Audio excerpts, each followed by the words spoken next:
इदारे में आपको आज मैं विज़िट कराऊंगा जिसका नाम है काश। वो लोग जो मेट्रो स्टेशन यूज़ करते हैं और वो इस इदारे को विज़िट करना चाहेंगे इधर, तो वो आएंगे रहमानाबाद। बहुत माशाल्लाह से बहुत प्यारी state of the art building है जी, ये सामने।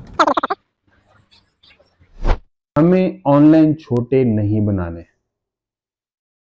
अच्छा, ऑनलाइन प्लेटफॉर्म्स छोटे नहीं बनाने? नहीं, छोटे की टर्म मैंने यूज किया। अच्छा, ऑनलाइन छोटे नहीं बनाने, सॉरी छोटे का मतलब वो जो होटल में काम कर। इवन अभी हमारे जो मास्टर ट्रेनर्स हैं उनकी जो ट्रेनिंग है वो अली बाबा और अली एक्सप्रेस वाले कर रहे हैं और द्रास वाले कर रहे हैं। ये दो मेन कोर्स हैं जो फ्री ऑफ कॉस्ट ऑफर हो रहे हैं। ये दोनों कोर्सेज की कोई कॉस्ट नहीं है, कोई कॉस्ट। तो ये इनकी कंप्यूटर लैब यहाँ पे आप देख सकते हैं। ले जनाब, आपको ये लैब दिखाना इंशाल्लाह एक पूरा दिन चाहिए, बड़ा मजा आएगा। मैं खुद भी बड़ा एक्साइटेड था, रियली।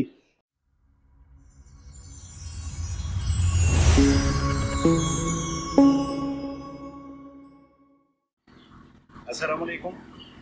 आज एक बड़ी खूबसूरत सी सुबह है और मैं अपनी एक एक्टिविटी जिसमें मैं चमकते सितारे, बहुत सारे इंस्टीट्यूशंस, बहुत सारे लेजेंड्स, उन लोगों को मिलने की कोशिश करूंगा वो क्या बिजनेस करते हैं, कौन सी ट्रेनिंग्स देते हैं, कौन सी अचीवमेंट्स हैं। लिहाजा आज इस सिलसिले में मैं एक बड़ी खूबसूरत पर्सनैलिटी को मिलने के लिए जा रहा हूँ और एक बड़े प्यारे इदारे में आपको आज मैं विजिट कराऊंगा जिसका नाम है काश। यहाँ से मेरा काश का सफ़र जो है तकरीबन 22 किलोमीटर का होगा। तो शुरू करते हैं आप सफ़र, बाकी फिर उनको मिलते हैं, इदारा देखते हैं, इदारे में कौन कौन सी सर्विसेज है वो देखते हैं, कौन कौन से सॉफ्टवेयर्स या कौन कौन सी सर्विसेज या कौन कौन सी ट्रेनिंग ऑफर करते हैं। तो इंशाल्लाह ये सारी डिटेल उनसे चलती है। तो चलते हैं आज का सफ़र शुरू करते हैं। इस वक्त ये 6 रोड है और लेफ़्ट साइड पे हमारे दुबई प्लाजा आएगा और हम अल्हम्दुलिल्लाह पहुँच गए हैं। आगे से टर्न होगा चांदनी चौक से, रहमानाबाद से अंदर जाएंगे, वो वाला रास्ता अडॉप्ट करूँगा। ये बेसिकली बनाने का मकसद मेरा ये है कि वो लोग जो इस इदारे को विज़िट करना चाहेंगे उनको आइडिया हो। तो ये फैज़ाबाद से चांदनी चौक की तरफ जाते हुए ये मेरे पास जो ब्रिज है ये 6 रोड वाला है, ये लेफ़्ट साइड पे दिखाइएगा। ये अब आपके पास लेफ़्ट साइड पे ये और वो आगे भी नजर आ रहा है। तो ये आपके पास वो है दुबई पर और वो मिडवे से, ठीक है जी।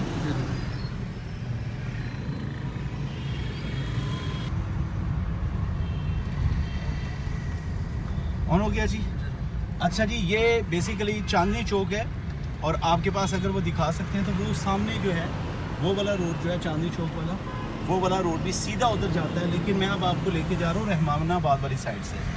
वो लोग जो मेट्रो स्टेशन यूज़ करते हैं और वो इस इदारे को विज़िट करना चाहेंगे इधर, तो वो आएंगे रहमानाबाद जो है उसके मेट्रो स्टेशन पे उतरेंगे और वहाँ से वॉकिंग डिस्टेंस पे आपको काश रावलपिंडी जो है ना वो नज़र आएगा। तो अगर दिखा सकते हैं अली तो मैं दिखाता हूँ। ये देखें, इसको पहचानना बहुत आसान है। ये आपके पास मेट्रो चल रही है, वो सामने रेड कलर का आपको नज़र आ रहा होगा, वो सामने रहमानाबाद मेट्रो स्टेशन आ जाएगा। और ये अटक पेट्रोल पंप है, अटक पेट्रोल पंप है। यहाँ से आपने गली में लेफ़्ट हो जाना है और आप उस इदारे के बिल्कुल पास पहुँच जाएंगे। अच्छा जी, रोड का नाम भी दिखा देते हैं जी। ये है जी निसार अहमद निसार रोड, ठीक है जी।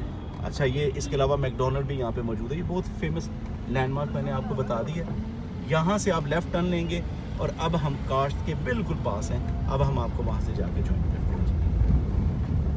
पास कर लें, वो जूम किया काश्त को, वो वाला ये काश्त ये ऊपर नज़र आ रहा है। यहाँ से आप राइट टर्न ले लेंगे। ये बहुत अच्छा किया है कि इन्होंने डायरेक्शंस वगैरह दी हुई हैं सारी। और जनाब अली आप यहाँ से लेट मी चेक, सीधे जाएंगे अभी। हाँ नहीं, ये कार ये है जी, वो सामने कार पे जाएंगे तो बिल्कुल सामने। ये देखें आपके लेफ़्ट साइड पे पार्क है, आपके बहुत ज़बरदस्त जगह है। जब आप पढ़ के थक जाएंगे तो आप पार्क में बैठ के फ्रेश हो जाए फिर हैं। और ये जनाब बेस्ट हो गया अल्हम्दुलिल्लाह। मेरा आइडिया था कि 2 बजे तक हम पहुंचेंगे, लेकिन 1:46 हुए और हम काश्त पहुंच चुके हैं। अली काश्त की बिल्डिंग दिखाई और बहुत माशाल्लाह से बहुत प्यारी state of the art building है जी। ये सामने ये देखें, सारा काश्त है। ये सामने दिखाएं अली इनको। ज़बरदस्त मज़ा आएगा, इंशाल्लाह विज़िट करेंगे। ठीक है जी। कास्ट में हम पहुंच चुके हैं और गाड़ी से मुझे लग रहा है कि शायद जो है सीओ साहब भी यहाँ पे मौजूद होंगे। तो ये कास्ट की बिल्डिंग, इसका आउटर साइड मैं पहले भी दिखा चुका हूँ आपको, आप इसको देख लें। तो अब चलते हैं अंदर और बाकी सारी चीज़ें अंदर चल के डिस्कस करते हैं।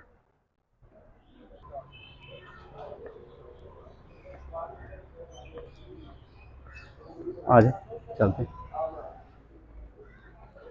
जी। अस्सलाम वालेकुम, कैसे हैं आप? ठीक है। अच्छा, मेरा नाम शफकात महमूद है और मुझे तैयब साहब से मिलना है। हाँ जी, तो आप ये बेशक नोट कर लें। जा सकते हैं हम? आ जाए जी। माशाल्लाह। अस्सलाम वालेकुम, कैसे हैं आप? ठीक है। तैयब साहब से मिलना है।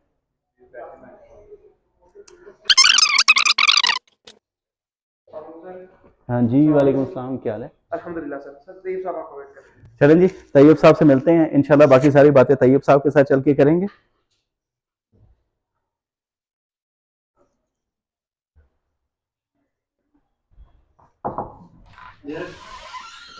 अस्सलाम वालेकुम। वालेकुम अस्सलाम। सर जी ग्रेट, क्या हाल है? सर कैसे हैं आप? अल्लाह का शुक्र। आई एम सॉरी, अनएक्सपेक्टेड आपको विजिट किया मैंने आज। चलें जी, मोस्ट वेलकम। नहीं जी, तैयब साहब से मुलाकात हो चुकी है। उल्टी मिली थी कि आप अच्छा, कहीं आ रहे हैं, कोई वीडियो बना रहे हैं, लेकिन ये बस मुझे ऐसे पता ही नहीं था। असल में मैंने चमकते सितारे के नाम से जो है वो मैं एक एक्टिविटी स्टार्ट करूँ। मैं चाह रहा हूँ कि जो बिल्कुल शानी स्टार्स हैं उनको लोगों के सामने लेके आए। तो मैंने कहा शुरुआत कहाँ से करें, तो मैंने कहा ये तैयब साहब से मिलते हैं। तो आई एम सॉरी आपको बताया भी नहीं है, लेकिन थैंक यू सो मच कि आप यहाँ पे अवेलेबल थे। तो डियर्स, इस वक्त जो है तैयब साहब हमारे साथ हैं, मैं टाइम को वेस्ट नहीं करूंगा। तो इंशाल्लाह सर आपसे कुछ आपके इदारे के बारे में कुछ सवाल जवाब होंगे। तो मैं चाहता हूँ कि मैं अपनी ऑडियंस को आपका एक इंट्रोडक्शन लेके चलूँ। तो मुझे आपका आज 5 से 7 मिनट चाहिए बस। अस्सलाम वालेकुम जी, वेलकम बैक। तैयब साहब ने हमें टाइम दिया, तो अब कुछ बातें तैयब साहब के बारे में, कुछ इनके इदारे के बारे में, और डेफिनेटली पाकिस्तान के अंदर जो बदलते हुए हालात हैं उसकी वजह से टेक्नोलॉजी में बहुत चेंज आया, टेक्नोलॉजी अडॉप्शन में, जॉब मार्केट में बड़ा चेंज आया। तो उस हवाले से मैं देखना चाहता हूँ, बल्कि पूछना भी चाहूँगा कि तैयब साहब ने, इनके इदारे ने क्या किया है। तो बगैर कोई वक्त ज़ाया किए हुए बात स्टार्ट करते हैं। अस्सलाम वालेकुम। वालेकुम अस्सलाम। अच्छा सर, आपके पास आज विजिट करने का जो बेसिकली मकसद था वो ये कि मैं आईटी ट्रेनर हूँ, अपनी कैपेसिटी में मैं जो भी कर सकता हूँ मैंने किया है, लेकिन अल्हम्दुलिल्लाह एक अरसे से मैं देखता हूँ कि आपकी एक्टिविटीज़ कास्ट के हवाले से भी बड़ी स्ट्रॉन्ग थी, और मुझे कुछ पता चला कि आपने कंटिन्यू एजुकेशन के हवाले से भी कुछ डेफिनेटली कुछ चीज़ें इंट्रोड्यूस करवाई हैं। इसके अलावा कुछ सॉफ्टवेयर हाउस और इसके अलावा फ्रीलांसिंग लाउंज वगैरह, ये सारी आपके प्रोजेक्ट्स वगैरह जो है उसके बारे में मुझे कुछ इन्फॉर्मेशन है। तो मैं ये चाहता हूँ कि आप मुझे सबसे पहले कास्ट के बारे में एक इंट्रोडक्शन दें कि कास्ट क्या है, कास्ट की सर्विसेज क्या थी, और क्या वजह थी कि कास्ट के होते हुए आपने ये जो दूसरे प्रोग्राम्स इनको स्टार्ट किया। वेरी गुड, आपने सारा कुछ पूछ लिया है। ये तो मेरा 15-20 साल जो है उसकी सारी जो मेहनत है और जिद्दोजहद है, वो उसका आपने मतलब एक ही क्वेश्चन पूछ लिया है। मैं कोशिश करता हूँ कि जितना ब्रीफली इसको जो है वो आपको बता सकूँ। लेकिन असल में हमने जो जो ज़िंदगी में एक मिशन अडॉप्ट किया है, अब वो है ह्यूमन डेवलपमेंट और एम्प्लॉयमेंट जनरेशन। ठीक है, कि हम लोगों को रोज़गार के काबिल कैसे बना सकते हैं। बहुत सारे लोग जो हैं उनका मानना ये होता है, कोई एक चीज़ ऐसी होती है जिस पे वो समझते हैं कि अगर सोसाइटी में चेंज आना है तो वो किसी एक एलिमेंट से आ सकता है। कोई कहता है कि खाना खिलाने से आता है, कोई कहता है किसी चीज़ से आता है। इसी तरह मेरा मानना यह है कि अगर आप सोसाइटी में चेंज लेके आना चाहते हैं तो लोगों को रोज़गार के काबिल बना दें। ठीक है। सो ये एक मिशन था। इसके लिए हमने डिफरेंट इदारों के साथ ताउन किया है। पास्ट में भी हमने जो है वो इसरा यूनिवर्सिटी में पहले मैंने वहाँ पे भी एक टेक्नोलॉजी का पाकिस्तान में एक बेहतरीन प्रोग्राम जो है वो स्टार्ट किया। कास्ट को बनाते हुए उन दिनों में हम बेसिकली जो वर्ल्ड बैंक और यूकेड के कुछ प्रोजेक्ट्स थे पंजाब स्किल्स डेवलपमेंट फंड के साथ, तो हम ये स्किल डेवलपमेंट और एम्प्लॉयमेंट जनरेशन पे ही काम कर रहे थे। तो उस दौरान में हमने एक सर्वे कंडक्ट किया। तो हमने देखा कि पाकिस्तान में जो 4 ईयर एजुकेशन है, जो बीएस प्रोग्राम्स हैं, उनके अंदर क्या चैलेंज है। तो उसके एक रिसर्च की एम्प्लॉयर्स के साथ, उनको पता किया कि किस तरह के लोग होने चाहिए, क्या होना चाहिए। तो कास्ट के अंदर जो है वो जब हमने सारी रिसर्च मुकम्मल की, और वो कंटिन्यूस बेसिस पे हमारी रिसर्च चल रही होती है, तो हमें ये अंदाजा हुआ कि जो हम सोचते हैं कि ये प्रोग्राम ऑफर कर लेते हैं, ये प्रोग्राम ऑफर कर लेते हैं, मार्केट में तो उसकी डिमांड ही नहीं है। एम्प्लॉयर्स के साथ जो डाटा कलेक्शन के बाद हमारे पास रिजल्ट्स आए 2017 में, हमारी एनालिसिस रिपोर्ट ने हमें ये बताया जो कि अगले 5 से 10 सालों में, क्योंकि क्वेश्चन यही होते थे कि अगले 5 से 10 सालों में किस तरह के ग्रेजुएट्स चाहिए, उनकी क्या स्किल सेट होना चाहिए, ये क्वेश्चंस थे जो हमने क्वेश्चनर पूछा मल्टीपल एम्प्लॉयर से।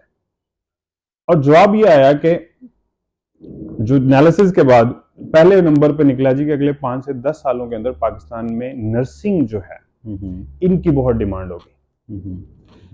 आपके जो रेडियोग्राफी और इमेजिंग के जो लोग हैं उनकी बड़ी डिमांड होगी। आपके जो आईटी के कुछ लोग हैं उनकी बड़ी डिमांड होगी।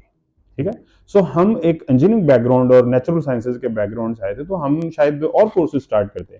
तब हमने जो है वो यहाँ पे कास्ट में 3 प्रोग्राम से स्टार्ट लिया, और उन प्रोग्राम्स को भी फिर ऐसा नहीं है कि एक स्टीरियोटाइप प्रोग्राम हमने ऑफर किया। हम फिर वापस एम्प्लॉयर्स के पास गए जी। मैं आईडीसी में जो है वो उनके पास गया।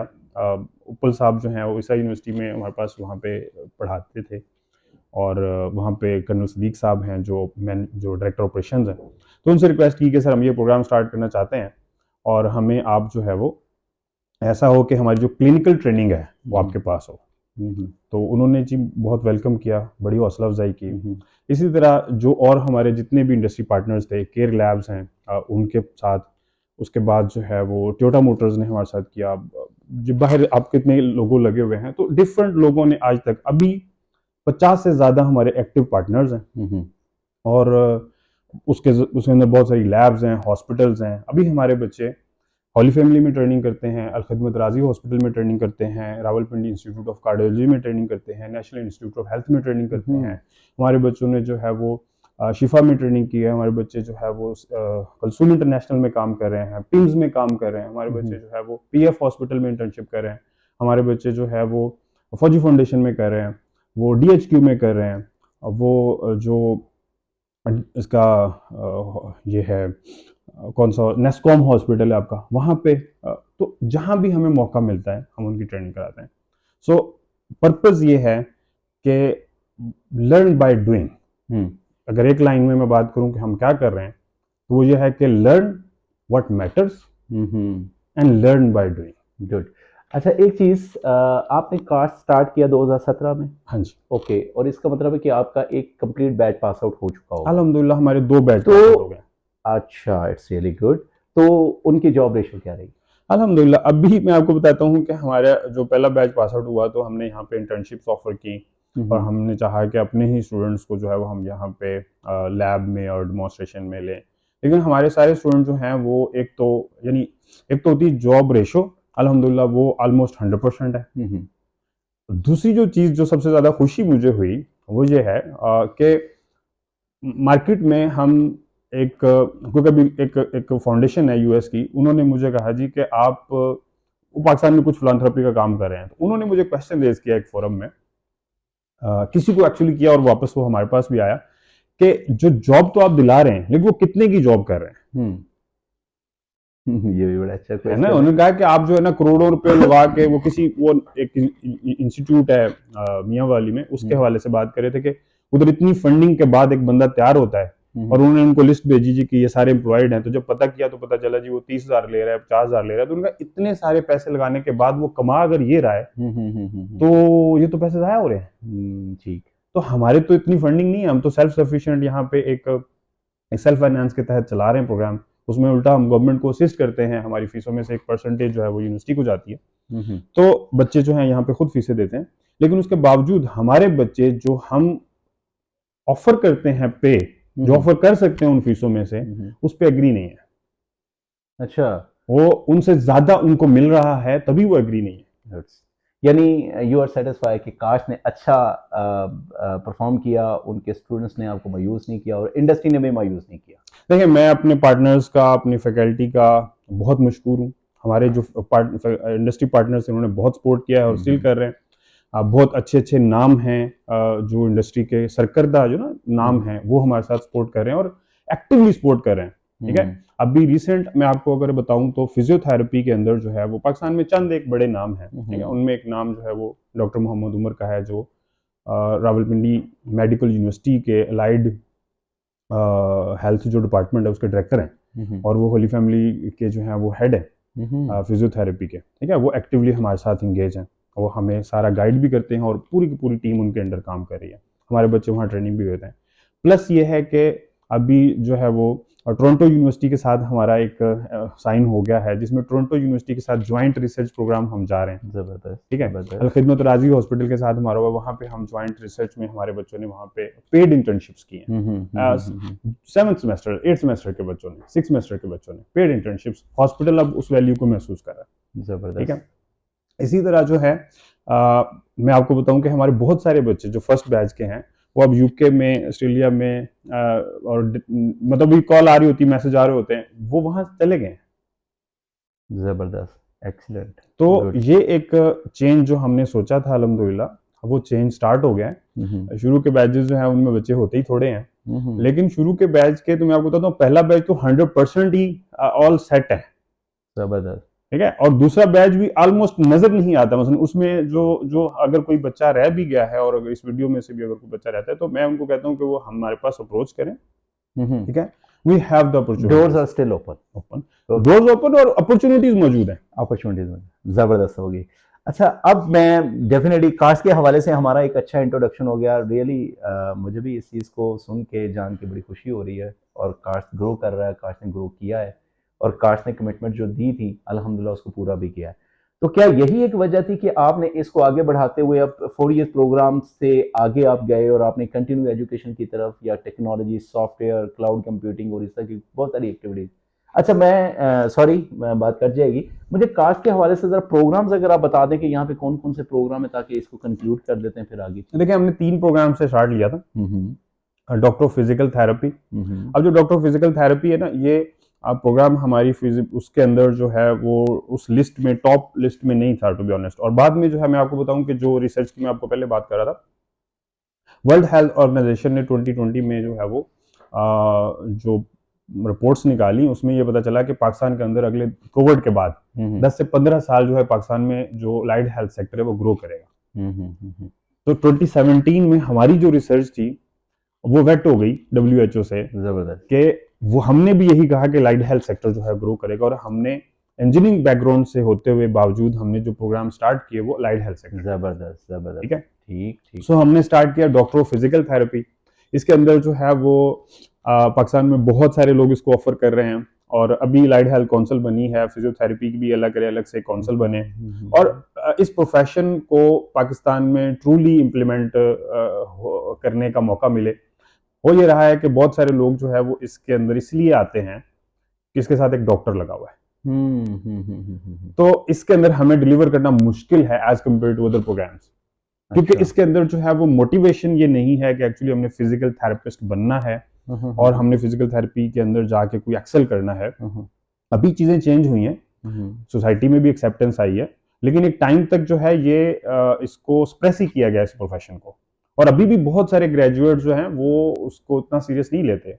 फॉर्चुनेटली अल्हम्दुलिल्लाह हमारे जो मेंटोर्स हैं और हमारे जो स्टूडेंट्स हैं वो इसको सीरियस ले रहे हैं और अपने क्लिनिक्स चला रहे हैं। मतलब ये इतना मजे का काम है कि बहुत थोड़े से पैसे से ये सेटअप स्टार्ट हो जाता है और स्टूडेंट जो है वो अच्छा कर रहे हैं। और ये इवन यूएस की रिपोर्ट्स भी आप अगर देख लें, I can share with you, कि वहां पे भी ये हाईली पेड शोबा है जितनी भी थेरेपिस्ट होते हैं। मतलब हमारे पास तो सिर्फ फिजियोथेरेपी है, लेकिन ऑक्यूपेशनल थेरेपी, स्पीच थेरेपी, ये जितने भी शोबे हैं ये हाईली पेड है। इसके साथ मेडिकल लेबोरेटरी टेक्नोलॉजी जो है वो ओंटारियो में 2030 तक जो है 2030 तक जो है वो 50% जो पुराने लैब टेक्नोलॉजिस्ट हैं वो रिटायर हो रहे हैं। तो कनाडा में बहुत सारे जो जॉब्स अपॉर्चुनिटीज हैं लैब टेक्नोलॉजिस्ट की क्रिएट होने जा रही हैं। यूरोप में बहुत सारी हो रही हैं। कोविड ने बहुत पुश किया है जिसकी वजह से नई अपॉर्चुनिटीज जो गैप था उन्होंने फिल करने की कोशिश कर रहे हैं। रेडियोग्राफी, इमेजिंग टेक्नोलॉजी, तो ये 3 हमने प्रोग्राम स्टार्ट किए थे इनिशियली। लेटर ऑन जो है वो पाकिस्तान के जो मसाइल थे न्यूट्रिशन के, उसके ऊपर चूंकि बहुत सारा बातचीत हो रही थी, तो हमने जो ह्यूमन न्यूट्रिशन और डायटेटिक्स का प्रोग्राम है वो स्टार्ट किया। उसके बाद जो एक बहुत प्रॉमिसिंग फील्ड है जिसको पाकिस्तान के लोग पता नहीं क्रैक क्यों नहीं कर रहे, वो है बायोटेक्नोलॉजी।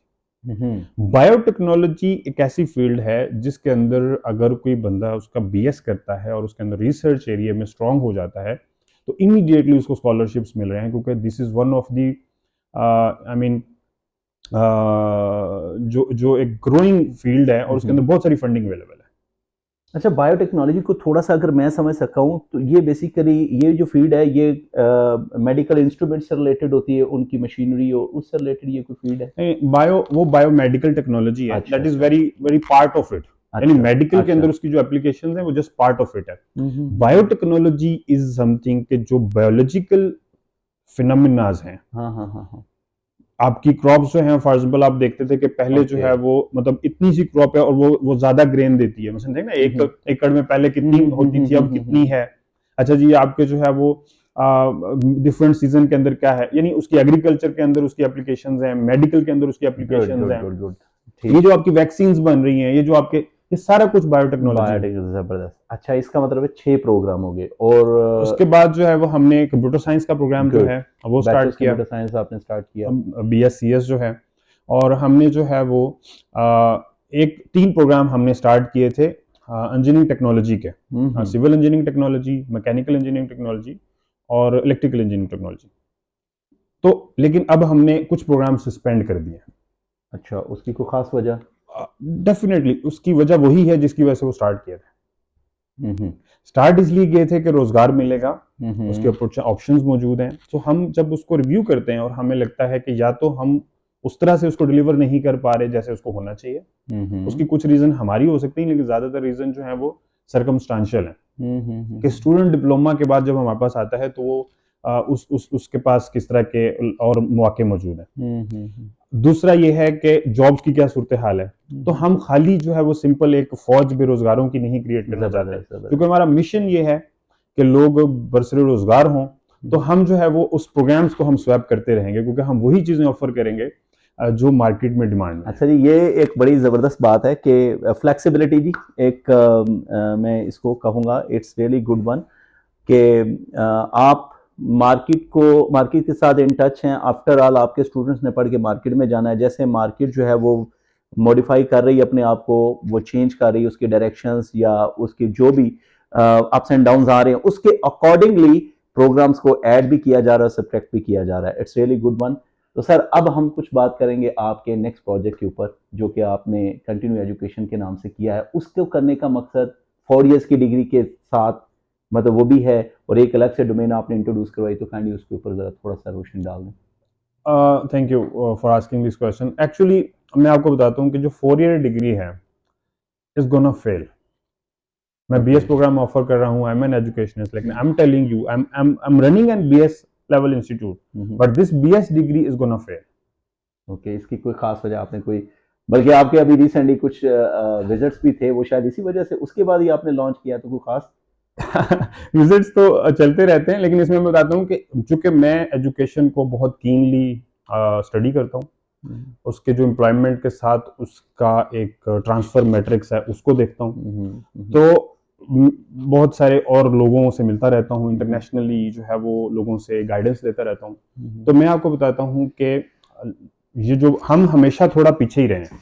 अच्छा। हमने जब BS स्टार्ट किया है तो उस वक्त तो BS एंड हो रहा था। ओके, ठीक है, अब हम 4 ईयर डिग्री के ऊपर आते हैं और हम कहते हैं कि एक बंदा जो है वो 16 साल तालीम हासिल करेगा और 4 ईयर के अंदर हमारे करिकुलम, क्योंकि देखें चेंज जो है ना, वो लोगों को पता है कि चेंज आ रहा है, लेकिन चेंज की जो एक और चीज होती है स्पीड, यानी चेंज ऑफ चेंज।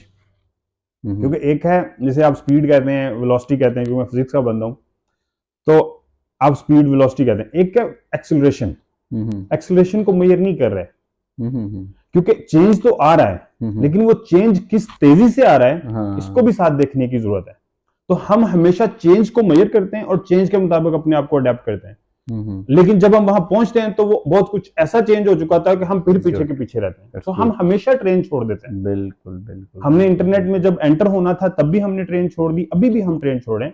सो इस वक्त बल्कि 2012 से ये स्टार्ट हुआ और 2015 में अरूज पे था कि हम जो है वो एक स्किल इकोनॉमी और स्किल बेस्ड इकोनॉमीज जो हैं वो तैयार हो रही हैं। Skill would be the next thing, क्योंकि आप कंप्यूटर साइंस में बहुत सारी चीजें पढ़ते हैं और वो ऑब्सलीट हो जाती हैं। जब तक आप पढ़ के बाहर निकलते हैं वो लैंग्वेज, एक नई लैंग्वेज जो आपने पढ़ी थी अभी करिकुलम में उसी साल एंटर हुई थी, और जब आप वहां तक पहुंचते हैं तो उसमें से बहुत सारी चीजें ऑब्सोल्यूट हो चुकी होती है। यस ऑफ कोर्स, बिल्कुल ऐसे ही बहुत। तो अब आप उसके बाद जाके वो बंदा कहता है जी कि हमारे पास, मैं बहुत सारे इंटरव्यूज करता हूँ, उनके पास जो है वो जब वो सीवी पे आते हैं तो उनके पास बताने को ये होता है कि जी मैंने ये चीजें पढ़ी हुई है। तो कोई भी और शोबा, इवन फिजिक्स या जो बेसिक शोबे हैं, कोई भी बंदा ये नहीं देख रहा होता जब वो बीएस में एनरोल होता है कि इस वक्त मार्केट क्या कर रही है। यस, वो सिर्फ ये देख रहा होता है कि मेरे सिलेबस में क्या लिखा है और सुबह असाइनमेंट क्या जमा करानी है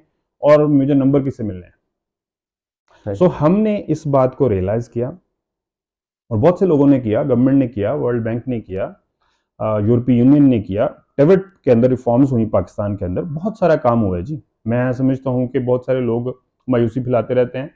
लिटरली पाकिस्तान के अंदर जो पोटेंशियल है, वो जो फॉरेनर्स हैं, बड़े इदारे हैं, उन्होंने भी रियलाइज किया है, और पाकिस्तान के अंदर भी बहुत सारे दर्द दिल रखने वाले और नजर रखने वाले लोग हैं जिन्होंने इसको रियलाइज किया है, और बहुत सारी रिफॉर्म्स हो रही हैं, बहुत सी इंप्रूवमेंट हो रही है। अब जो करने का काम है वो ये है कि हम रियल मेहनत कर लें, ठीक है, इम्पोस्टर ना करें। यानी लोग अभी जो है वो, चूंकि आप भी यूट्यूब चैनल के ऊपर आते हैं, बहुत सारे लोग जो हैं वो कहते हैं जी यूं कर लें यानी भाई आप मेहनत करके उसको सीख ही लो ना। यस, आपने ऐसा शो क्यों करना है, ठीक है। कि तो मेरा ख्याल है कि जो बीएस अपनी जगह पे है, एजुकेशन आपको जो है वो रोजगार मुहैया भी नहीं कर सकता, जो पाकिस्तान के अंदर या इवन दुनिया, सारी दुनिया में चैलेंजेस हैं। जो आपकी ये जो रेगुलर एजुकेशन है, ये आपको एम्प्लॉयमेंट की गारंटी नहीं दे सकते बहुत सारे शोबों में। इसके लिए आपको साथ साथ स्किल सीखनी है, आपको वो चीजें सीखनी है जो एम्प्लॉयबल स्किल्स हैं। सो इसलिए जो कंटिन्यू एजुकेशन का डिपार्टमेंट हमने शुरू किया है, या स्कूल ऑफ स्किल्स जो हमने स्टार्ट किया है, वो अपने तजर्बे जो हम कर रहे थे और जो बीएस के अंदर हमारे हो रहा था, तो हमने उसको कनेक्ट करने के लिए किया है कि हम लोगों को ये बताएं कि ठीक है, एजुकेशन आपको शऊर देती है, आपको सोचने समझने की सलाहियत देती है, और आपको लॉन्ग शॉट के लिए तैयार करती है। एजुकेशन की अहमियत खत्म नहीं हो सकती। जो एक पढ़ा लिखा बंदा है, जिसने मास्टर किया है, जिसने पीएचडी किया है, जिसने बीएस किया है, वो हमेशा आगे सोचेगा, आगे जाएगा, वो बड़ा काम करेगा, वो चीजें बनाएगा। लेकिन पाकिस्तान के अंदर इस वक्त जो इमीडिएट नीड्स है वो हाथ से काम करने वालों की है। तो इसलिए आपने एसओएस को स्टार्ट किया, और एसओएस के अंदर आपके जो इस वक्त के जो प्रोग्राम्स हैं जिसके अंदर आप अभी लॉन्च कर रहे हैं, ट्रेनिंग्स या ऑफर्स कर रहे हैं, वो कौन कौन से हैं? उससे पहले मैं एक चीज आपको बताना चाहूंगा कि एक्चुअली ये एक बड़ी गेम का छोटा हिस्सा है। आस्ता आस्ता वो चीजें हम रिवील करेंगे। हम बड़े इंटरनेशनल पार्टनर्स के साथ कोलैबोरेट कर रहे हैं, और इंशाल्लाह विद इन दिस 2024 जो है वो चीज़ें पाकिस्तान के अंदर बहुत बेहतर सिचुएशन में आ जाएंगी। सो पाकिस्तान के जो भी इस वक्त इक्तिसादी मसाइल हैं, उसके अंदर अनएम्प्लॉयमेंट एक बहुत बड़ा मसला है। तो जैसे मैंने आपको बताया कि हमारा तो जैसे मुद्दा ये है कि एम्प्लॉयमेंट कैसे जनरेट करनी है, या लोगों को रोजगार के काबिल कैसे बनाना है। तो उसके लिए अब वो जो पाकिस्तान का जो जनरल इकोनॉमिक प्रॉब्लम है और ये वाला जो प्रॉब्लम है, इसको जब मैं इस नज़र से देखता हूँ तो उसके दो स्टेप हैं और एक ही सोल्यूशन है। पाकिस्तान में इंपोर्ट्स जो हैं वो ज़्यादा हैं, एक्सपोर्ट्स कम हैं, फॉरेन करेंसी जो है वो हमारे पास रिजर्व कम हैं, ये मसाइल सब सुनते हैं। इसके ऊपर बहुत सारे मेजर्स भी लिए जाते हैं, लेकिन एक मेजर जो बड़ी आसानी से लिया जा सकता है, क्योंकि अगर आप प्रैक्टिकली देखें तो आपकी एक्सपोर्ट्स अभी नहीं बढ़ सकते, उसको टाइम लगेगा, क्योंकि मुझे नहीं पता कभी किस टाइम लाइट ये चली जाएगी, ठीक है। सो ऐसी सिचुएशन में जब लाइट ही नहीं होगी, ठीक है, तो आप मुझे ये बताएं कि उस वक्त हम जो है वो, माजरत चाहता हूँ, मैं इसको जो है वो साइलेंट कर लेता हूँ। अच्छा, जब लाइट ही नहीं होगी तो एनर्जी नहीं है हमारे पास, तो हम प्रोडक्शन नहीं बढ़ा सकते। अच्छा, रॉ मटेरियल बाहर से आना है, फॉरेन रिजर्व नहीं है, तो हम रॉ मटेरियल और मशीनरी नहीं ला सकते। सो हम अभी किसी भी मामले में, यानी बहुत सारे एक्सपोर्ट्स के साथ अपने फॉरेन रिजर्व बेहतर नहीं कर सकते। हम एक्सपोर्ट्स के साथ और फैक्ट्रियां लगा के और ये सारा कुछ करके फिलहाल हम जो है वो एम्प्लॉयमेंट जनरेट नहीं कर सकते। लेकिन एक अच्छी बात है जो हम कर सकते हैं, हम अपने स्किल्ड और जो पढ़े लिखे लोग हैं उनको मजीद पॉलिश करके, उनको मजीद हुनरमंद बना के उनको बाहर भेज सकते हैं। और बाहर से वो सारे काम जो यहां बैठ के हो सकते हैं उसके लिए लोगों को तैयार कर सकते हैं और उनको उस रोजगार से कनेक्ट कर सकते हैं, क्योंकि एवरी जो कंट्री है इस वक्त वो अपनी कॉस्टिंग को कम करने की कोशिश कर रही है।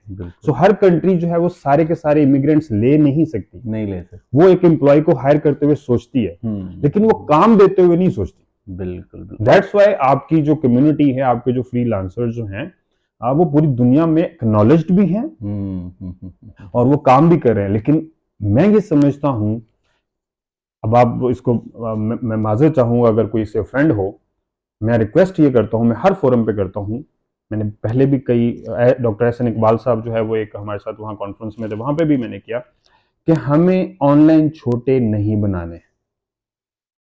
अच्छा, ऑनलाइन प्लेटफॉर्म्स छोटे नहीं बनाने? नहीं, छोटे की टर्म मैंने यूज किया। अच्छा, ऑनलाइन छोटे नहीं बनाने, सॉरी छोटे का मतलब वो जो होटल में काम करने वाला, ये जो हमने वर्कशॉप्स में और जो ये सारा जो था, अच्छा, छोटा कौन होता है? देखिए ना, जो पढ़ना लिखना छोड़ देता है और जाके हाँ, उस्ताद शागिर्दी में पड़ जाता है और उस्ताद शागिर्दी में जाके वो काम करता है, तो वो कहता है छोटे ये लेके आओ, छोटे चाय लेके आओ, छोटे ये करो।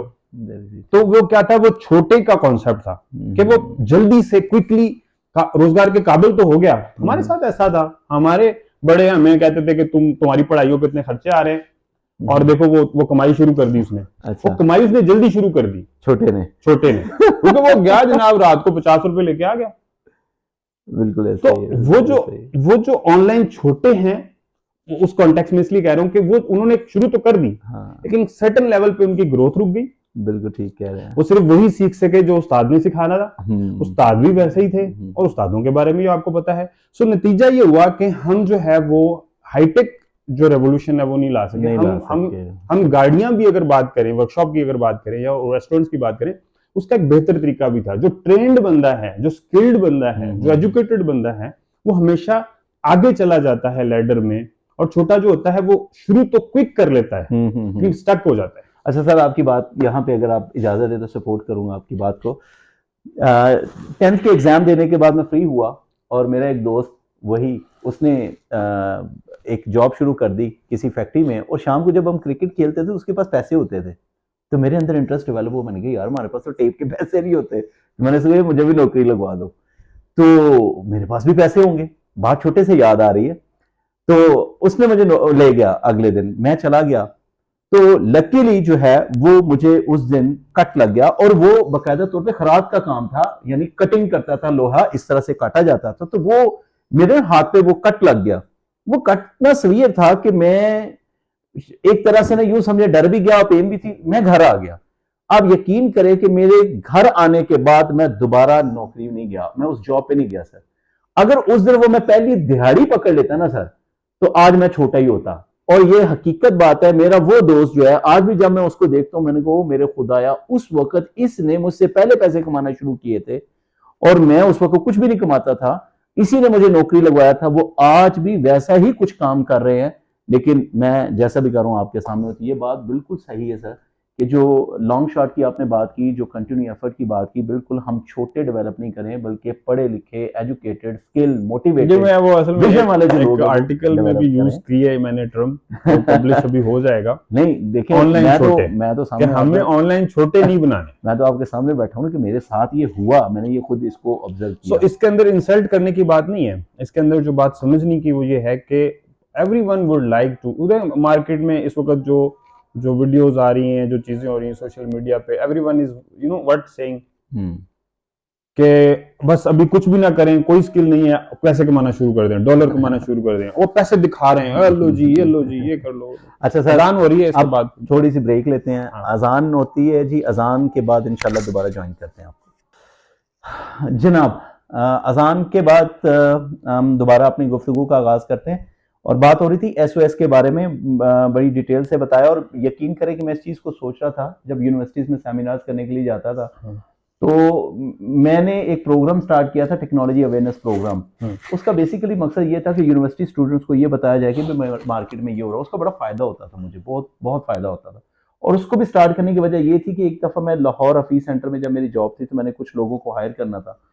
तो मेरे पास एक यूनिवर्सिटी का स्टूडेंट आया, तो लिटरली वो स्टूडेंट जब आया तो उसको एमएस ऑफिस में वर्ड के अलावा कुछ नहीं आ रहा था। मतलब उसने पढ़ा तो बहुत सारा कुछ था, लेकिन उसके पास स्किल नहीं थी। एंड आई वाज कंफ्यूज कि यार इसको मैं क्या ऑफर करूं, मतलब मैं इसे क्या करवा सकता हूँ। ईमेल नहीं करवा सकता, वेबसाइट नहीं करवा सकता, सर्चिंग नहीं आती, कोई मतलब अकाउंट्स रिलेटेड एक्टिविटी नहीं है।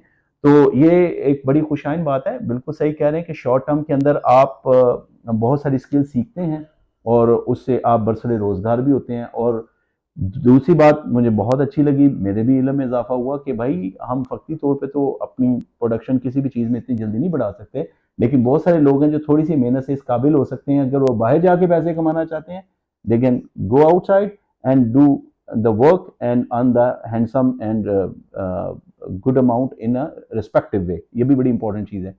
और तीसरी बड़ी इंपॉर्टेंट चीज़ कि थोड़ी सी मेहनत के बाद प्रॉपर उनके पास अगर अवेयरनेस हो, तो वो पाकिस्तान में रहते हुए अगर वो कोई जॉब भी कर रहे हैं, जॉब के साथ साथ भी वो बहुत सारे फ्रीलांस काम करके तो अपना जो अच्छा रोजगार बना सकते हैं। It's really good one. तो सर इस हवाले से आप मुझे बताएंगे कि SOS जो है उस प्लेटफॉर्म के तहत अभी आपने इनिशियल स्टेज में कौन कौन सी ऐसी ट्रेनिंग्स ऑफर की हैं जो कि मैं चाहता हूं कि जिसको मैं अपने ऑडियंस तक पहुंचा सकूं। अच्छा, उसमें हमारे पास जो स्कूल ऑफ स्किल्स है, उसके अंदर हम रेगुलर बेसिस पे जो है वो उसको स्कैन करते रहते हैं। हम दो चीज़ें देखते हैं, एक ये कि कौन सी स्किल की डिमांड और कौन सी चीज़ें एक्चुअली हम अचीव कर सकते हैं। गुड। ठीक है, तो हमने एक हमारा एक स्टार्टअप था एनिमेटेड वीडियोस का।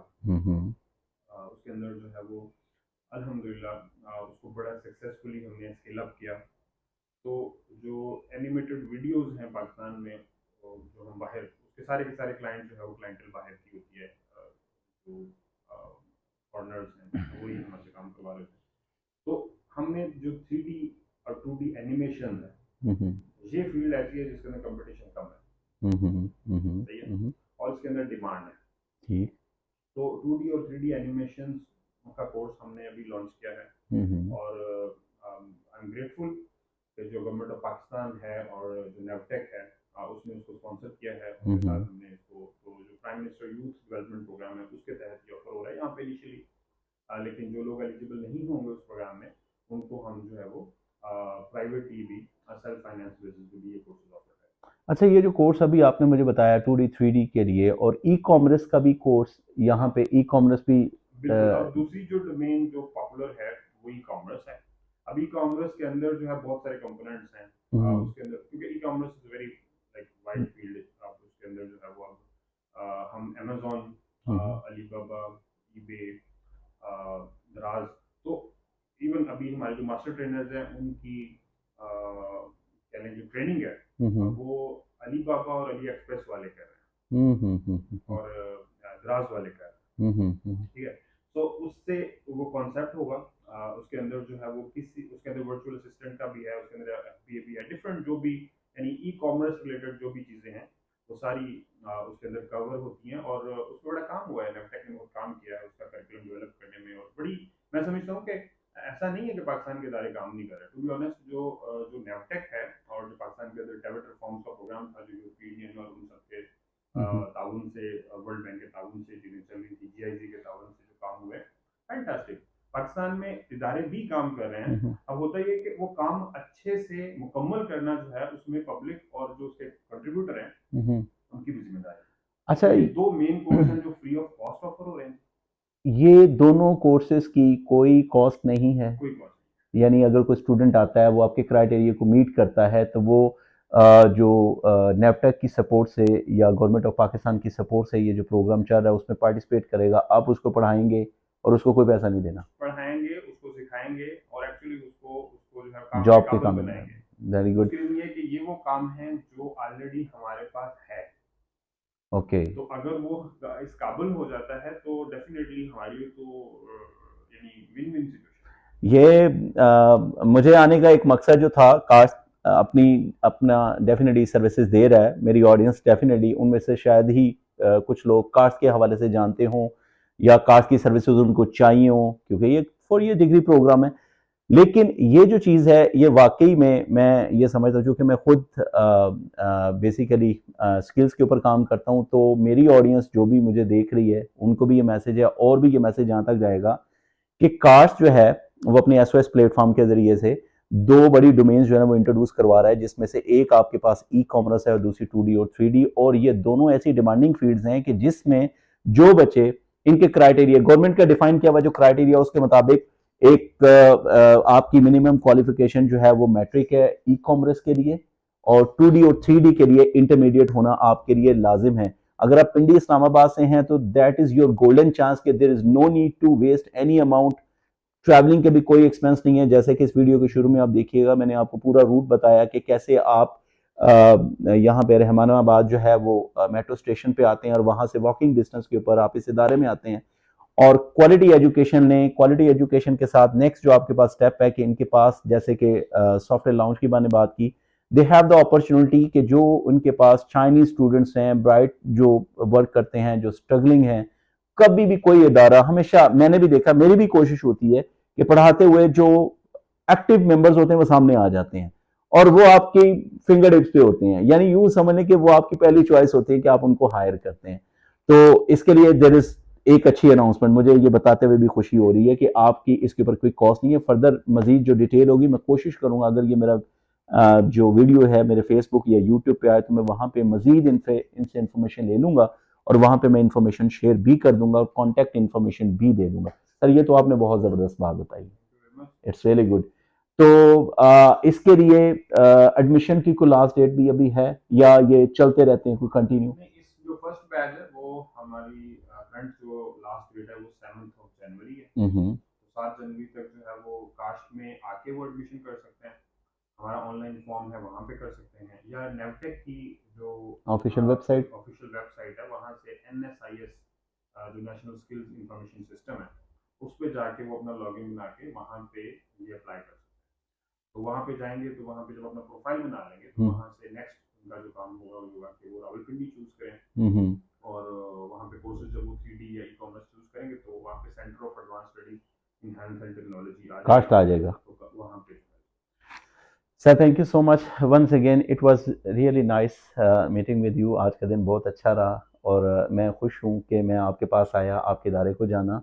चलते चलते एक बात मैं यहाँ पे कंक्लूड करना चाहता हूँ। मेरे ऊपर एक उधार था, आज सुबह मैंने एक मैसेज किया। मैं अक्सर लोगों को कहता हूँ कि आप कुछ प्लान करते हैं तो वो फौरी नहीं होता, उसके ऊपर बड़ा टाइम लगता है। मुझे 1 नवंबर 2023 को मेरे एक बहुत प्यार करने वाले एक अंकल हैं, उन्होंने मैसेज किया। उन्होंने कहा यार क्या वजह है तुम्हारा मैसेज को, मैं पहले तुम्हारी सुबह तिलावत सुनता था, तुम्हारी सुबह वॉक देखता था, तो मुझे आजकल नजर नहीं आते ना जब मुझे चोट लगी। तो मैंने उनको आज मैसेज किया, मैंने कहा अंकल आपका मैसेज मैंने पढ़ भी लिया था लेकिन I was not in a same position जैसे कि आपने मुझे देखा था। आज मैंने फजर की नमाज भी पढ़ी है और आज मैंने फजर की नमाज के बाद जॉगिंग पे भी निकला हूँ। आज मैं रिकवर करके उस पोजीशन में आके मैं आपको कॉल करके सुबह बता सकता हूँ अंकल ये मैंने आज तिलावत भी की और ये मैंने किया। इसी तरह से ये बात मैं यहाँ पे कंक्लूड करता हूँ। मुझे खुशी इस बात की है कि मैंने एक काम शुरू किया और मैंने तैयब साहब को और कास्ट को पहले प्रेफर किया कि जब मुझे चोट लग गई तो उस चोट के दौरान में मुझे और कुछ याद आया या नहीं याद आया, तो डॉक्टर ने मुझे कहा जी यू नीड अ थेरेपिस्ट। फौरन मेरे दिल में एक चीज क्लिक की, मैंने कहा अच्छा थेरेपिस्ट। मुझे तैयब साहब आए, ये ऐसे जैसे वो कार्टून में चिड़िया घूम रही होती है ऐसे घूम रहे थे यार, बिल्कुल। मैंने इनको कहा भैया आई नीड अ थेरेपिस्ट जी। आप यकीन करें कि अगर वो थेरेपिस्ट मुझे मतलब विजिटिंग पे अगर मुझसे 10,000 भी चार्ज कर रहा होता, 15,000 भी चार्ज कर रहा होता, मैं उसको देता। और मैं आज आपको एक बात बता देता हूँ कि मेरी जो रिकवरी है वो लोग, मैं अपने फर्स्ट वीडियोस भी कभी भी शेयर करूंगा, तो मेरी जो रिकवरी है उसके पीछे बहुत बड़ा जो हाथ है उसमें कास्ट का है, कास्ट की थेरेपिस्ट टीम का है, तैयब साहब का है। इन्होंने बहुत सारे ऐसे जैसे चेयर है, जैसे वो स्टिक है, जैसे मतलब मुख्तलिफ चीज़ें जो इन्होंने मुझे प्रोवाइड की और थेरेपी स्किल्स वगैरह सारी चीज़ें। तो मैंने ये रियलाइज़ किया कि मैंने चोट लगने के 4 to 5 डेज के बाद मैंने अपने पेन किलर्स को स्टॉप कर दिया था और अभी तक की जो मेरी रिकवरी है वो मेडिसिन से कम और विल पावर, थेरेपी, अल्लाह की मदद और डेफिनेटली कास्ट के कंट्रीब्यूशन की वजह से है। तो थैंक यू सो मच। मैं चाह रहा था कि मैं कुछ डेफिनेटली करूंगा, जब मैं ठीक हूँगा तो मैं सोचता था कि मैं इस इदारे में जाऊंगा या मैं कोई बात करूंगा, तो पता नहीं क्यों एक माइंड में आया। तो आज अल्हम्दुलिल्लाह मैं यहाँ पे हूँ, कास्ट का इंट्रोडक्शन दे रहा हूँ। और जितना भी कास्ट ने मेरे लिए किया है या मार्केट के लिए कर रहा है या आप लोगों के लिए करने की कोशिश कर रहा है, मैंने कोशिश की कि एक इतना ज़बरदस्त इदारा, इतनी आउट क्लास बिल्डिंग, इतने बेहतरीन रिसोर्सेज, मैं अभी आपको इनकी लैब्स भी दिखाऊंगा। मैं बड़ा पर्सनली इसको, मैं जब पहले भी विजिट करता था, मुझे बड़ा पसंद है। इतनी खूबसूरत शख्सियत जो कि मैं अक्सर, ये मेरे जहन में सवाल होता था कि ये ड्रामेटिकली चीज़ों को चेंज करते हैं, कभी ये कभी ये कभी ये। मैंने कहा अच्छा चलो ठीक है, कभी बैठेंगे तो पूछ लेंगे। तो जो चीज़ मैंने भी इनसे सीखी वो ये कि भाई बात बड़ी सिंपल है कि आपको वक्त के साथ चलना पड़ेगा।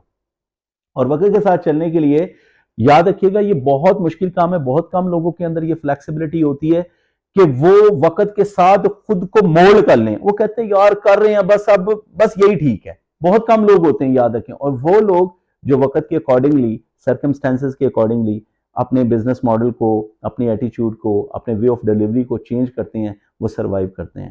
तो thank you so much CAST, and thank you so much sir, आपका भी और आप लोगों का भी बहुत शुक्रिया। बाकी कास्ट के लिए मैं मजीद इंफॉर्मेशन जो है वो इस वीडियो के डिस्क्रिप्शन में दूंगा। I would definitely recommend to everyone कि आप कास्ट को विजिट करें personally, if is it possible. कहीं पे भी तैयब साहब का कोई वीडियो देखें और इनका यूट्यूब चैनल देखें, इनकी वेबसाइट्स को देखें, एंड डेफिनेटली ये इनकी सारी चीज़ें, सोच, इनकी पर्सनैलिटी उसमें रिफ्लेक्ट कर रही होगी। Thank you so much sir, thank you so much once again. तो जनाब मैं फर्स्ट फ्लोर पे आ गया हूँ लैब विजिट करने के लिए। तो बगैर कोई वक्त ज़ाया करते हुए चलते हैं। लैब्स जो है ना वो आई एम श्योर कि ओपन है, और लैब्स को विजिट करते हैं। इस वक्त आपको यहाँ पे सन्नाटा इसलिए नज़र आ रहा है कि इस वक्त क्लासेस ऑफ हो चुकी हैं और इस वक्त हम आफ्टरनून टाइम है, लेकिन फिर भी जो इनका स्टाफ है वो अवेलेबल है। अस्सलाम वालेकुम जी, कैसे हैं आप? ठीक हैं। क्या नाम है आपका? मेरा नाम मोहम्मद जाफ़र। अच्छा जाफ़र साहब, ये आपकी कंप्यूटर लैब है जी सर। और तकरीबन कितने लोग यहाँ पे एक ही वक्त में बैठ जाते हैं? 20 लोग। अच्छा जी, ये इनकी कंप्यूटर लैब यहाँ पे आप देख सकते हैं। ये लैब बेसिकली आप इस्तेमाल करते हैं प्रोग्रामिंग के लिए भी है, डेटाबेस के लिए भी है, और इसके अलावा कंप्यूटर और नेटवर्क की जो भी एक्टिविटीज़ आप करते हैं यहाँ पे करते हैं। तो यहाँ पे ये डिवाइसेस पड़ी हुई हैं किस लिए हैं? जी सर। ये ये हम बच्चे अगर अलग से यूज़ करना चाहते हैं या प्रैक्टिस करना चाहते हैं तो वो ओके ले ओके, यानी हर बंदे को अपनी अपनी डिवाइस जो है वो मिलती है। Very good. और इसके अलावा और भी कोई लैब है? जी सर, ये ऊपर है। फाइबर ऑप्टिक की भी लैब है जी यहाँ सर, पे? बिल्कुल वो भी है। तो आप जरा अगर चलें, यस सर, चलें जी आप चलते हैं टाइम ज़ाया किए बगैर ऊपर दूसरी लैब की तरफ। वो मेरे ख्याल में इनके सेकंड फ्लोर के ऊपर है, तो वो लैब भी विजिट करते हैं। बहुत खूबसूरत व्यू है और इस वक्त सनसेट का टाइम भी है। तो हम इनके सेकंड फ्लोर पे हैं और दूसरी जो लैब है उसको विजिट करते हैं। लेक्चर रूम है। हाँ जी, दूसरी lab once again same almost वही साइज है और बिल्कुल ज़बरदस्त। अच्छा, यहाँ पे प्रोजेक्टर्स वगैरह का भी इस्तेमाल होता है। एयर कंडीशन लैब है यहाँ पे और अल्हम्दुलिल्लाह इनके पास बेहतरीन रिसोर्सेज हैं और ये लैब जो है वो एक बहुत अच्छा इन्वायरमेंट यहाँ पे प्रोवाइड किया है। बिल्कुल मतलब पीसफुल इन्वायरमेंट, आइडियल है काम करने के हवाले से। ठीक है सर, अब आप हमें फाइबर ऑप्टिक की लैब अगर पॉसिबल है तो वो दिखाएं। अच्छा, आई एम सॉरी सर, आपको डिस्टर्ब किया है। किसी तारुफ के मोहताज नहीं है, मैं खुद इनको बहुत पसंद करता हूँ। फाइबर ऑप्टिक के मास्टर है सर और अल्हम्दुलिल्लाह एक वास्ट एक्सपीरियंस है। एक स्पेशल डे मैं ज़रूर इनके लिए रखूँगा, मैं आऊँगा, इनका इंटरव्यू करूँगा इंशाल्लाह। इनके साथ बहुत मज़ा आएगा गपशप करने के लिए। तो सर आज मैं बेसिकली आया हूँ आपकी फाइबर ऑप्टिक की लैब। वंस मैंने विजिट किया था, अगर आप 5 मिनट दे दें तो मुझे सिर्फ लैब की एक दफ़ा व्यू करवा दे। कुछ क्वेश्चंस आपसे वहाँ पे होंगे और उसके बाद फिर मैं चला जाऊँगा। ठीक है जी, चले जी, thank you so much sir. ले जनाब, आपको ये लैब दिखाना इंशाल्लाह एक पूरा दिन चाहिए, बड़ा मज़ा आएगा। मैं खुद भी बड़ा एक्साइटेड था, रियली कि मेरा दिल किया कि मैं यहाँ पे आके बस बैठ जाऊँ। तो एक पूरा दिन चाहिए जिसमें मैं इनसे इस पूरी लैब का अहवाल जानूंगा। पूरा जीपॉन है, फाइबर टू दी होम है, बहुत ज़बरदस्त है। Copper to fibre, fibre to copper, फिर fibre to wireless, wireless to fibre, मतलब ये सारे सिनेरियोज हैं। तो सर आप मुझे सिर्फ थोड़ी देर में जो भी हमें इंट्रोडक्शन देंगे अपनी लैब का, थोड़ा सा हमें अहवाल बता दें, क्या क्या चीज़ें। ज़बरदस्त। अच्छा, ये भी फाइबर ऑप्टिक का इंस्ट्रूमेंट है सारा? ये एक्सचेंज ये प्लीज़ अगर आप माइक ले लेंगे। एक सेकंड में, ये हमारे पास एक फाइबर की एक्सचेंज है, इसे हम कहते हैं फाइबर एक्सचेंज। ये एक रैक में फिट है। ये हमारे पास ऊपर ODF स्ट्रिप पड़ी है। ये माइक्रोवेव हमारे पास इक्विपमेंट लगा हुआ है। ये फाइबर का ODF है। ये हमारे पास M-SAG है और ये इसके नीचे जो है हमारे पास UPS है। अच्छा, ये ड्राई बैटरी के साथ जी ड्राई बैटरी, जी। तो इसको हम कहते हैं फाइबर एक्सचेंज। ये फाइबर एक्सचेंज ही सबसे पहली चीज़। जी। मैं फिर बता दूं, बड़ी डिटेल के साथ डिस्कस होगा, लेकिन अभी मैंने इनको सिर्फ समरी के लिए कहा है, तो अभी इसको हम सिर्फ शॉर्ट करेंगे, ठीक है जी। सर? Please next. जी, अब इधर आ जाएं। ये हमारे पास 140 का रैक है MBPS का। यहाँ से हम 140 डिफरेंट 140 लेते हैं यूज़ के लिए जी। इधर आ जाते हैं हम। ये हमारे पास PLC मौजूद है, ट्रेनर। ये हमारे पास सेक्शन है फाइबर जॉइंट का। मुख्तलिफ़ किस्म के फाइबर जॉइंट पड़े हुए हैं। डोम जॉइंट है, स्ट्रेट जॉइंट हो गए, जीपान के जॉइंट हो गए, FTTI के जॉइंट हो गए और एरियल जॉइंट वगैरह है। इस तरफ अगर आते हैं, ये हमारे पास एक ऑर्डर वायर सेट है। इसकी खूसियत ये है कि ये सिंगल फाइबर पे हमारे पास बहुत कम्युनिकेशन कराता है, जो पॉइंट टू पॉइंट कम्युनिकेशन होती है। पॉइंट टू पॉइंट जी, जब केबल कट जाती है तो हमारा नेट ख़त्म हो जाता है, तो हम आपस में जो फील्ड में एक दूसरे से बात करनी होती है, तो इस सेट के ज़रिए हम बात करते हैं। अच्छा जी। अच्छा, ठीक। अच्छा, ये हमारे पास एक पूरा एक सिस्टम हमने जहाँ अरेंज किया है। ये हमारे पास एक SDH सिस्टम है, सिंक्रोनस डिजिटल हायरार्की। ये हम करते हैं सिटी के अंदर इस्तेमाल करते हैं, सिटी टू सिटी। इसके दरमियान जो है हमारे पास जंक्शन केबल इस्तेमाल होती है। ये हमारे पास ODF की ट्रे है। ज़बरदस्त ज़बरदस्त। ये अगर देखा जाए तो एक और ये हमारे पास मीडिया कम्युनिकेशन है, जिसे आप कहते हैं ट्रांसमिशन। ये हमारे पास मीडिया कम्युनिकेशन ट्रांसमीटर है।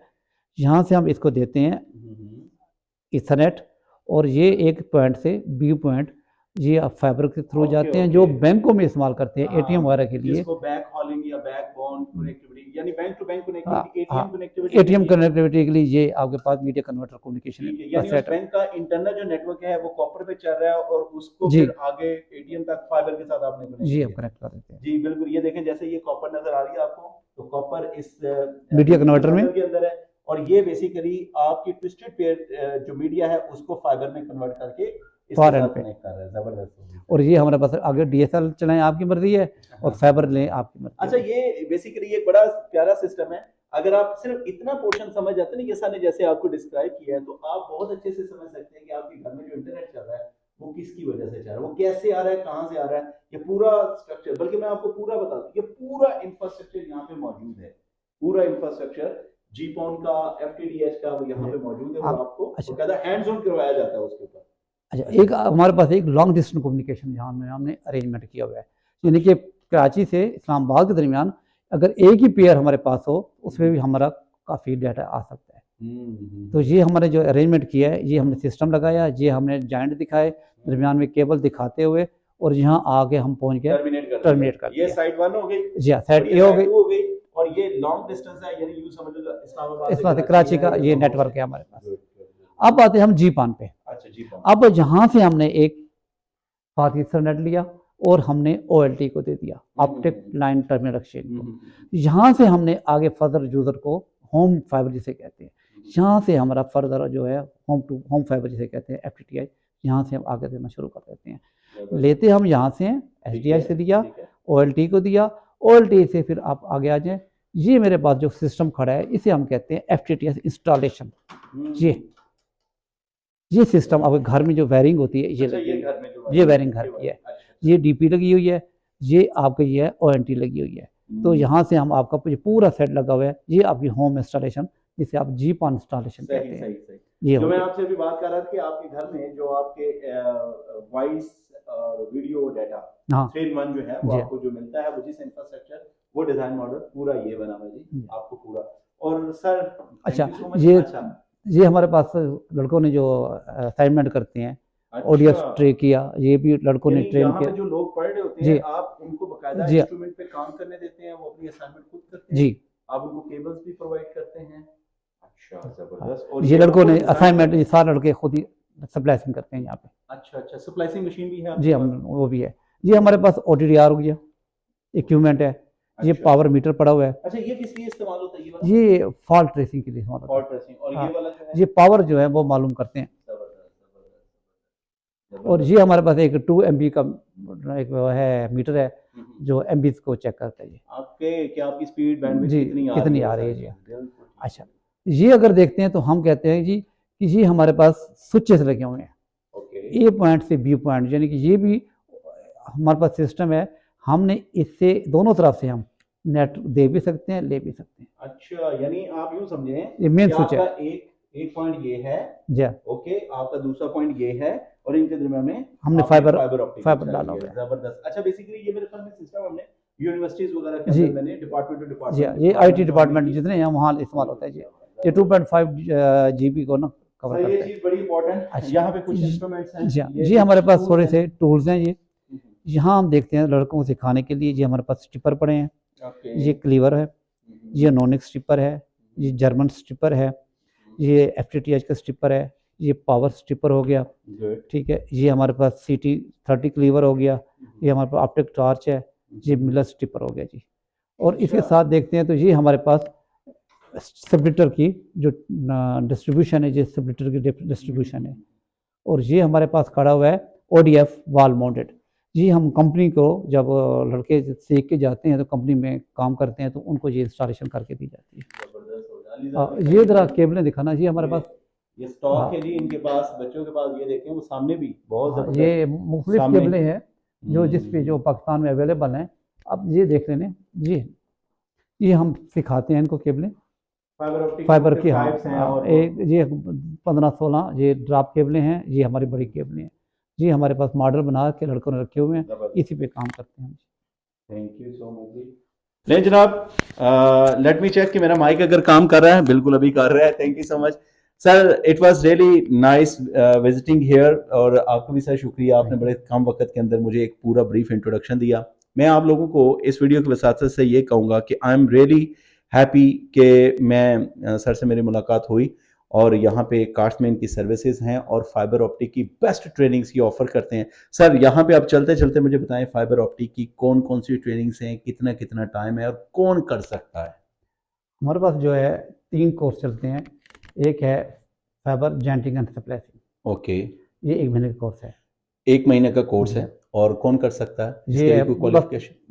मैट्रिक हो, जब मैं पढ़ा लिखा आदमी हो। ओके। अच्छा, थोड़ा ये सा करने पढ़ा के हुआ। बाद बच्चा किस काबिल हो जाता है? वो अपनी माशाल्लाह पाकिस्तान में जो है वो मुख्तलिफ कंपनी है कम्युनिकेशन की, वो उनको 35,000 से अबव पे देते हैं सैलरी के साथ। अगर यही लड़का बाहर चला जाए तो मिनिमम उसकी जो वेजेस है वो 1 लाख पाकिस्तानी है, उससे भी ज़्यादा। मिनिमम इससे तो ज्यादा ज़्यादा है। बिल्कुल मैं समझता हूँ। यूएई के अंदर बहुत डिमांडिंग है जी ये फील्ड। यूएई के अंदर बहुत डिमांडिंग है। सऊदी अरेबिया के अंदर बहुत ज़्यादा प्रोजेक्ट्स स्टार्ट हुए हुए हैं फाइबर ऑप्टिक की, वहाँ पे बहुत हाईली डिमांड है। ये आपका सबसे बेसिक कोर्स है जो 1 महीने में 1 महीना कर लेते हैं। एक बच्चा जब यहाँ पे आपके पास पढ़ने के लिए आता है वो कितनी देर यहाँ पे रहता है? हमारे पास वो उस बेसिकली उसकी अपनी जो है ना उस पे है वो कितना टाइम हमें दे सकते हैं। अच्छा, यानी हाँ। आपकी तरफ से कोई हमारे restriction नहीं है कि भाई restriction एक घंटा हो गया तो बस जाओ? नहीं नहीं, हम कम अच्छा। मिनिमम हमारे पास जो टाइम होता है वो हम 3 घंटे से 4 घंटे डेली देते हैं। माशाल्लाह से वो बच्चा आपके पास रहता है, हमारे आपकी पास रहता है। सुपरविजन में रहता है, वो सीखता है, वो पढ़ता है, वो प्रैक्टिस करता है। प्रैक्टिस करते हैं, प्रैक्टिकल है प्रैक्टिकल। जबरदस्त। यहाँ पे 90% प्रैक्टिकल होता है, 10% हम जो है थ्योरी थ्योरी। अच्छा, दूसरा कोर्स जो हमारे पास है हम्म, वो है हमारे पास FTTH FTTH, fibre okay. To the home. वो उसमें हमने स्प्लाइसिंग के बाद हमने घर में कनेक्शन देना सिखाते हैं। वो सिखाते हैं। वो कि कितने घर से में क्या? वो भी 1 महीने का। अच्छा। हाँ, क्योंकि घर में इंस्टॉलेशन जो कराई जाती है एक्सचेंज से लेकर घर तक, ये नेक्स्ट लेवल हो। ये दूसरा लेवल है। ठीक है। तीसरा लेवल जो है वो हमारे पास जो डिप्लोमा होल्डर हैं हम्म, वो G5 जिसे कहते हैं, हम्म, वो तीसरे लेवल पे आता है। हम्म। तो वो भी हम 1 महीने का कराते हैं, तो जो मैक्सिमम ड्यूरेशन 3 महीने हो जाती है। यानी अगर आप ये पूरा फाइबर ऑप्टिक एक्सपर्ट होना चाहते हैं फ्रॉम बेसिक टेक्नीशियन से लेके जीपॉन एक्सपर्ट होने तक, 3 माह के 3 अंदर कोई महीने। बच्चा अगर आपके पास आता है। अब मैं ये बात इसलिए कह रहा हूँ कि बहुत सारे बच्चे जो हैं वो मेरा चूंकि सिस्को, माइक्रोसॉफ्ट, हवावे, अमेजोन और क्लाउड वगैरह से काम है, लेकिन कुछ ऐसी ट्रेनिंग्स हैं जिनके बारे में बच्चों को आइडिया ही नहीं है और वो बहुत डिमांडिंग ट्रेनिंग्स हैं। असल में मेरा विजिट करने का भी मकसद यही है। तो अगर आप कहीं से भी पाकिस्तान में किसी भी कोशिश से हैं, पिंडी इस्लामाबाद के सर्कल में आते हैं, इजीली हॉस्टल्स अवेलेबल हो जाते हैं, यहाँ पे आप आएँ। मैं आपको हाईली रिकमेंड करूंगा। करना ना करना ये आपकी नसीब की बात है, आपकी चॉइस की बात है, लेकिन once you come here you have chit chat with sir आपके साथ, तो इंशाल्लाह you will love to spend the time, और आपको बहुत अच्छा गाइड भी करेंगे, क्योंकि इनका माशाल्लाह से इस फील्ड में एक ह्यूज एक्सपीरियंस है, and one and only in Pakistan जो कि इस लेवल तक आपको सर्विसेज दे सकते हैं। Sir thank you so much once again, आपके टाइम का शुक्रिया, मैं बगैर बतलाए आया। थैंक यू जी, बहुत शुक्रिया आपका। थैंक यू, बहुत शुक्रिया sir, thank you you, so much. Allah Allah हाफिज़। हाफिज़।